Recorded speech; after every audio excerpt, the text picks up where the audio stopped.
下邊我哋再講一個故事。宋朝嘅永明延壽禪師，俗姓王，係丹陽地方嘅人。最初佢喺余姚縣擔任稅務官，因為佢經常賣魚放生，薪水用完啦，不得已就動用咗公款。到咗上級長官派員清查庫錢嘅時候，才發現佢已經動用咗數十萬嘅庫錢。依照當時嘅法律，王先生呢就被判死刑啦。而王先生臨刑嘅時候，面色都不改變，並且仲對佢個好朋友，亦就係當時嘅監斬官許治新講：我已經放活咗億萬條嘅生命，今日我係死而無憾啊！我依家一心一意嘅求生西方極樂世界，咁豈不是太快樂啦咩？講完呢，佢就一心合掌念佛啦，一啲都唔怕死。就當劊子手揮起鋼刀斬到王先生嘅頸嘅時候，只聽到當一聲，大刀就斷咗3截。監斬官許治新就立即做咗表彰，將情形奏報俾皇帝啦。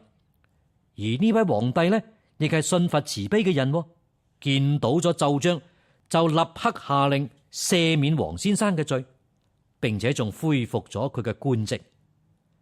但係王先生被釋放之後，佢就睇破咗世事，出家學佛，精進認真嘅勤修戒定慧。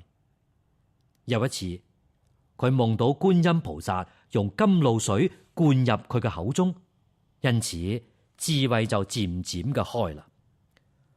佢著有《萬壽同歸集》6卷，常住喺永明寺，後來被推崇為淨土宗嘅第6代祖師。到咗72歲嘅時候，佢就端坐合掌念佛而逝。後來有一位僧人，每日都圍繞住延壽禪師嘅靈骨塔禮拜。有人就問佢啦：咁係乜嘢原因啊？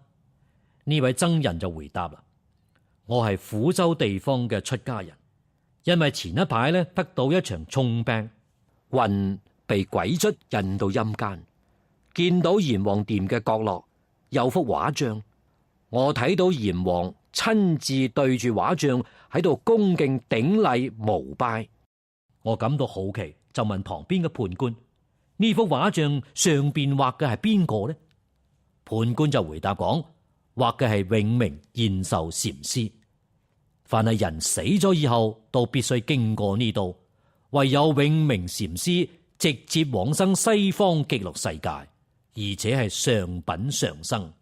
因此閻王對禪師特別嘅尊敬，所以至向禪師嘅畫像頂禮。